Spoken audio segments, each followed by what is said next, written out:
Eu quero tratar com você no programa de hoje sobre um tema absolutamente necessário, atual, contemporâneo, oportuno. O propósito de Deus para o casamento. E nós vamos basear esta mensagem em Efésios capítulo 5, versos 24 e 25. Vamos ouvir a leitura deste texto. Como, porém, a igreja está sujeita a Cristo, assim também as mulheres sejam em tudo submissas ao seu marido. Maridos, amai vossa mulher, como também Cristo amou a igreja e a si mesmo se entregou por ela. O apóstolo Paulo estava preso em Roma, na sua primeira prisão, quando escreveu a rainha das suas epístolas, a carta aos Efésios. Nesta carta, Paulo trata de maneira eloquente e profunda acerca do casamento, do relacionamento entre o homem e a mulher e o homem. E neste texto, que é um dos mais preciosos de toda a literatura mundial sobre o tema, Paulo vai mencionar o papel da mulher, o papel do marido no casamento, retratando assim o propósito de Deus para o casamento. Hoje, o casamento parece estar em baixa. É uma instituição atacada, distorcida, mal compreendida. O índice de divórcio cresce espantosamente. A qualidade de vida conjugal tem deteriorado-se com o tempo, a ponto do lar hoje ser o quinto lugar mais perigoso do mundo para se viver. Agressões verbais, agressões físicas, alguns chegando a vias de fato, trazendo tanta dor e sofrimento. Mas não é esse certamente o propósito de Deus para o casamento. O casamento foi instituído para a glória de Deus e para a felicidade do ser humano. Se nós seguirmos o manual do fabricante, se nós seguirmos os preceitos da palavra de Deus, o casamento será um jardim grinaldado de flores e não um canteiro de espinhos. O casamento será uma antessala do céu e não um porão do inferno. O casamento será uma planície verdejante de liberdade, não uma masmorra de limitação e prisão. Então, precisamos perguntar qual é o papel da esposa, qual é o papel do marido, para que esse casamento cumpra o propósito divino e os dois possam ser plenamente felizes. Paulo vai usar a questão conjugal como um tipo, como um modelo, como uma ilustração daquilo que é a mais sublime das relações no universo, que é a relação de Cristo com a igreja. Então, Paulo faz uma espécie de paralelo. A igreja é um símbolo daquilo que a igreja, que a esposa deve ser, e a esposa um símbolo daquilo que a igreja deve ser, e o marido um símbolo daquilo que Cristo deve ser nesta relação. Então, Paulo começa dizendo que a mulher deve ser submissa a seu próprio marido como ao Senhor. Eu estou convencido de que esta palavra submissão, ela para muitos cheira neftalina, a outros dá urticária, outros se arrepiam, rebeladas contra a possibilidade de existir essa palavra no contexto conjugal. Mas vamos entender que submissão aqui precisa ser entendida à luz das Escrituras.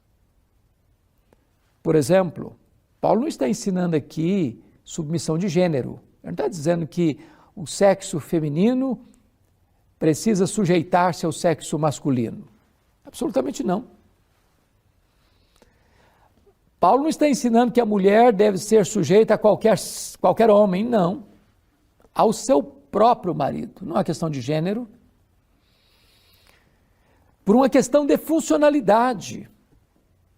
Porque ainda está escrito no versículo 23, porque o marido é o cabeça da mulher, como também Cristo é o cabeça da igreja, portanto, submissão não fala de inferioridade. Porque se Deus é o cabeça de Cristo, Cristo é o cabeça do homem, o homem é o cabeça da mulher, pergunto a vocês, há alguma diferença entre o Deus Pai e o Deus Filho? Não. São da mesma essência, da mesma substância, têm os mesmos atributos, realizam as mesmas obras. Jesus é Deus de Deus, luz de luz, coigual, coeterno e consubstancial com o Pai.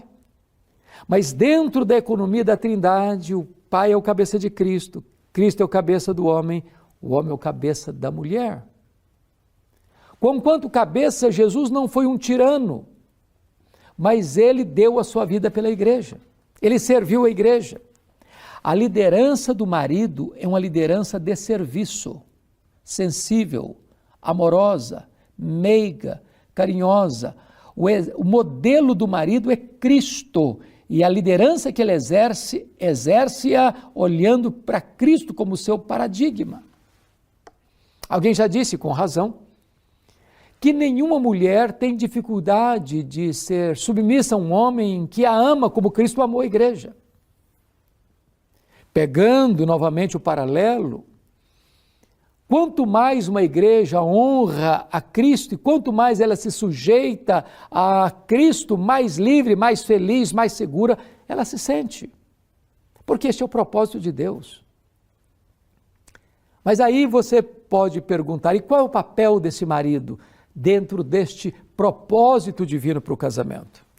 E Paulo diz assim, maridos, amai vossa mulher como também Cristo amou a igreja. E assim mesmo se entregou por ela. Então, aqui levanta-se uma pergunta. Como Cristo amou a igreja? Primeiro, um amor perseverante. Tendo amado os seus, amou-os até o fim. Não é amar até a primeira crise, não é amar até a primeira discussão, não é amar até o primeiro fio de cabelo branco aparecer, não é amar até a primeira ruga na face surgir, é amar até o fim.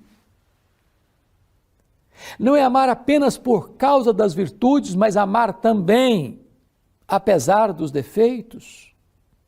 Nós não viemos de uma família perfeita, nós não somos uma pessoa perfeita, nós não nos casamos com uma pessoa perfeita, mas devemos ter um amor perseverante. É assim que o marido deve amar sua mulher. Mas em segundo lugar, este amor é um amor sacrificial. Cristo amou a sua igreja e a si mesmo se entregou por ela. Não é colocar a mulher como escudo, para se livrar, se proteger, não, é colocar o peito na frente e sofrer o baque por ela, por amor dela, para protegê-la. Então, este é o ideal de Deus, este é o padrão de Deus. A família está tão adoecida, os casamentos estão tão fragilizados, porque os homens jogaram fora os princípios de Deus. Os homens querem abraçar outros valores que oprimem, que massacram, que tiram a beleza, a poesia, o romantismo, a leveza da relação conjugal. Mas em terceiro lugar, o amor do marido pela esposa é um amor santificador.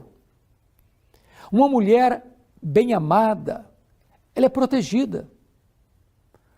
Ela, ao enfrentar determinadas abordagens, às vezes diretas, até também algumas indiretas, e até assédio, se ela é amada, se ela tem consciência de que ela tem valor para o seu marido, ela tem capacidade de resistir. Mas uma mulher que não é elogiada, não é tratada com carinho, não é tratada com respeito, ela não se sente uma pessoa valorizada em casa, ou no trabalho, quando volta para casa, ela se torna vulnerável. Então, o amor do marido santifica a esposa, abençoa a esposa, dá segurança para ela. É por isso que o apóstolo Pedro, escrevendo a sua primeira carta, no capítulo 3, ele diz que o marido deve tratar a sua mulher como o vaso mais frágil, tratar com honra. Não é que a mulher é mais fraca, não, ao contrário. Ao contrário. Mas a mulher é mais sensível. E o homem precisa entender isso e tratá-la com respeito, com dignidade, vivendo a vida comum do lar, cuidando dela. Mas ainda em quarto lugar, o amor do marido pela sua mulher é um amor romântico. Paulo diz, ninguém jamais odiou a sua própria carne, antes a alimenta e dela cuida. Em outras palavras, quando o marido agride a sua mulher com palavras duras, com indelicadeza, com falta de romantismo, jamais fazendo um elogio, fazendo dela apenas uma prestadora de serviços domésticos.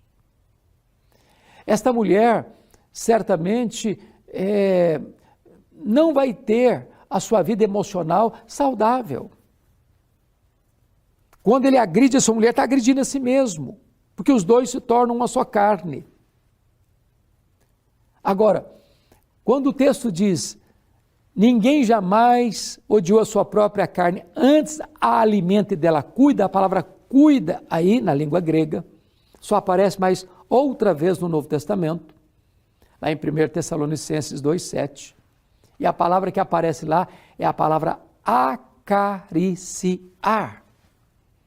Em outras palavras, o marido precisa acariciar a sua mulher. A vida íntima do casal precisa ser cultivada. O romantismo não pode morrer lá no altar. O coração alegre, os olhos brilhantes, a poesia, o elogio, os gestos de cavalheirismo não podem morrer. Quando o marido cuida assim da sua mulher, sendo romântico com ela, sendo afetuoso, carinhoso com ela, isso abençoa a vida dessa mulher. E eu vou lhe dizer que não há nada mais importante que você possa fazer para os seus filhos do que ter um bom casamento. Porque os nossos filhos nos veem e nos observam mais do que nos escutam. Nada machuca também mais um filho do que ver o pai agredindo a mãe. Ou vice-versa. Então, o propósito de Deus para o casamento é que o casamento seja harmonioso. É claro que casamento não são almas gêmeas. É claro que casamento é a união de dois não iguais, mas desiguais, mas que se complementam. É claro que o casamento tem suas tensões, suas arestas e que precisa de sabedoria, habilidade, paciência, amor, perseverança e perdão. Mas o propósito de Deus para o casamento é que ele seja uma fonte de prazer e de alegria e não uma fonte geradora de crise, dor e mágoa. Eu pergunto, como é que está o seu casamento? De 0 a 10, que nota você dá ao seu casamento? Como é que anda a comunicação no seu casamento? Quais são as atitudes que você tem tido no seu casamento e que atitudes o seu cônjuge tem tido com você no casamento? Se os seus filhos observassem o casamento de vocês, eles gostariam de se casar? A vida de vocês motiva e inspira seus filhos a buscar um casamento também feliz como o seu? Você já pôde escutar da sua filha ou mulher, escutar de seu filho, eu gostaria de ter um cônjuge como meu pai, como a minha mãe? É hora de nós restaurarmos esta relação, encontrarmos poesia, voltar ao primeiro amor, voltar a ter brilho nos olhos, voltar a cantar juntos, a sorrir juntos, se preciso chorar juntos, andar juntos, caminhar juntos, viajar juntos, celebrar a vida juntos. Este é o propósito de Deus para o casamento.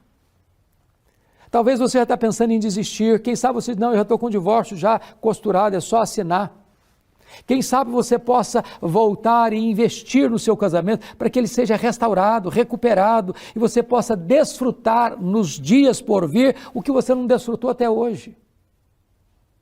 Eu quero orar por você. Então, onde você está, ore comigo. Peça a Deus um milagre na sua vida conjugal, um tempo de restauração.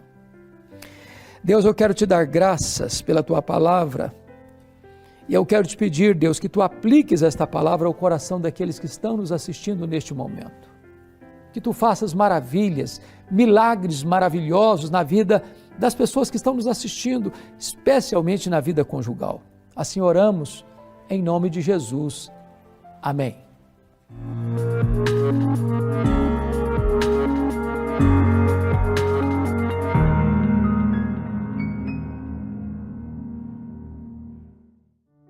Olá, chegamos ao fim de mais um Verdade e Vida. Hoje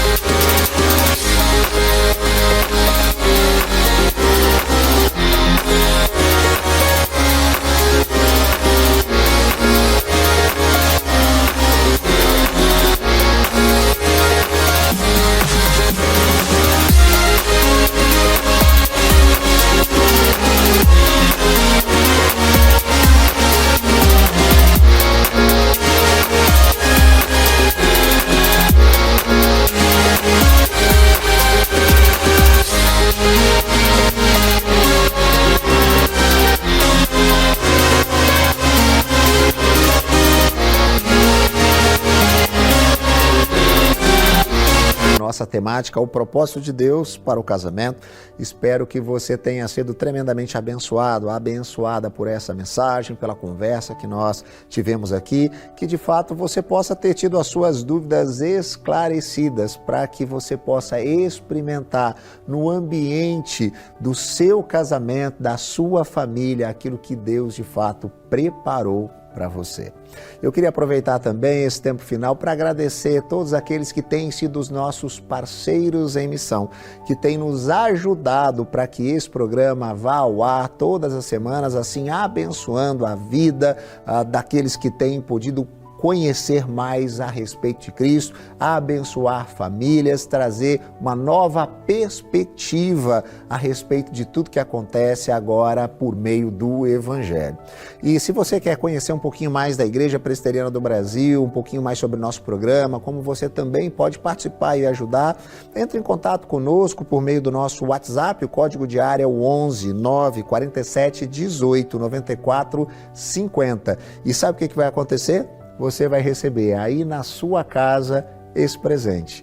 Gotas de Esperança para a Alma, um devocionário com mensagens para cada dia do seu ano. Eu tenho convicção, será tremendamente abençoador e direcionador. Quanto ao programa Verdade e Vida, nós vamos ficando por aqui, mas semana que vem estamos de volta, no mesmo horário e no mesmo canal.